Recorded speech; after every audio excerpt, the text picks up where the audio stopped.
નમસ્કાર, હું દિનેશભાઈ શેલડિયા, રાજકોટ ગુજરાતથી. આજે રાધનપુરની અંદર આરસીએમ અભિયાનનો સેમિનાર હતો અને એની જાણકારી આપવા માટે અમે અહીંયા આવ્યા હતા.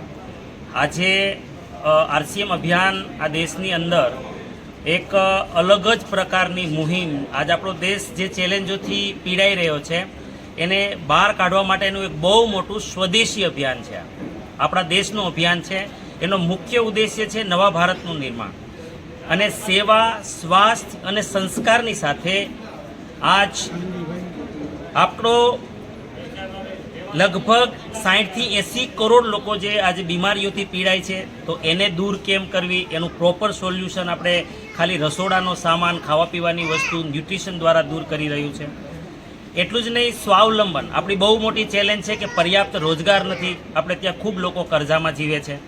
તો આજે ખોટી પદ્ધતિમાં જે આપણો એડવર્ટાઇઝમેન્ટમાં જે પૈસો જાય છે એ પૈસો બચાવી અને આજ આ અભિયાન આપણા સમાજને સમૃદ્ધ, આર્થિક સમૃદ્ધિ તરફ લાવવાનો એક પૂરો પ્રયાસ કરી રહ્યું છે. એ સિવાય નારી સશક્તિકરણ એક બહુ મોટો સબ્જેક્ટ છે આપણા દેશ માટે. તો આપણી મહિલાઓને આજ અમારું આરસીએમ એક પ્રોપર પ્લેટફોર્મ આપે છે, એક સન્માન આપે છે, આર્થિક પગભર કરે છે અને આજ અનેક બીમારીઓથી મુક્ત થાય. અને એમાં સૌથી મોટો કોન્સેપ્ટ અમારો ચાલે છે કે મહિલાઓને મેન્સ્ટ્રુઅલ હાઇજીન એટલે કે માસિક ધર્મની જે પીડાઓ છે, તકલીફો છે, બીમારીઓ છે, એમાંથી બચાવવા માટેની જાગૃતિ અમે જોરદાર રીતે ચલાવીએ છીએ. આજે આ મુદ્દાઓ સિવાય અમે વ્યસન મુક્તિ અભિયાન, ત્યાર પછી અમે વૃક્ષારોપણના કાર્યક્રમો બહુ મોટા પાયે ચાલે છે. અમારી પાસે 30-35 હજાર યુવાઓનું સંગઠન છે જે લાઈવ બ્લડ ડોનેશન અમે ગમે ત્યારે કરી શકીએ છીએ. આવી રીતના અમારા અનેક સેવાકીય પ્રવૃત્તિ ઉપર અમે કામ કરી રહ્યા છીએ.